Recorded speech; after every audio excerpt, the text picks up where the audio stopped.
gudoomiye ku-xigeenka koowaad ee golaha shacabka baarlamaanka jamhuuriyadda federaalka Soomaaliya Sacdiye Yaasiin Xaaji Samatar oo uu weheliyo gudoomiye ku-xigeenka labaad ee golaha shacabka Cabdullaahi Cumar Abshirow ayaa shir gudoomiye kulanka 35aad kalfadhiga shanaad ee golaha shacabka.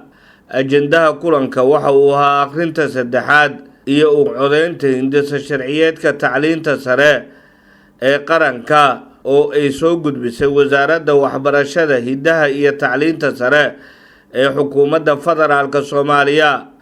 mudanayaasha golaha shacabka ayaa cod u qaaday hindisa sharciyeedka waxaana ogolaaday 140 xildhibaan, waxaa diiday 1 xildhibaan, mana jiro xildhibaan ka aamusay.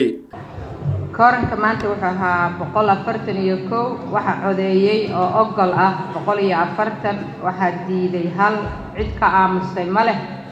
sharcigana sidaas ansax ku yahay. wasiirka wasaaradda waxbarashada hidaha iyo tacliinta sare ee xukuumadda federaalka Soomaaliya Faarax Sheekh Cabduqaadir ayaa mudanayaasha golaha shacabka uga mahadceliyay ansixinta hindisa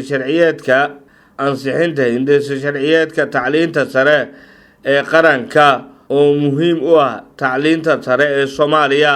sharaf iyo karaamo weyn ayay ii tahay inaan ku guuleysateen oo aad ugu hiiliseen shacabkiina Soomaaliyeed in maanta la ansixiyo sharcigii koobaad ee waxbarashada ku saabsan ee la keeno golaha.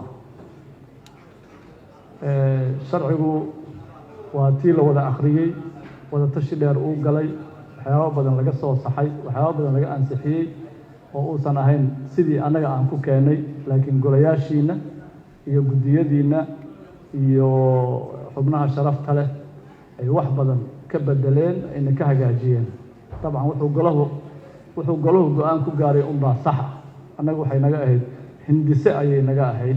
idiin mahad celiyo dadaalka weyn ee aad samayseen iyo guddiga dadaalka uu sameeyey iyo guddoonka sharafta leh aad iyo aad u mahadsantihiin.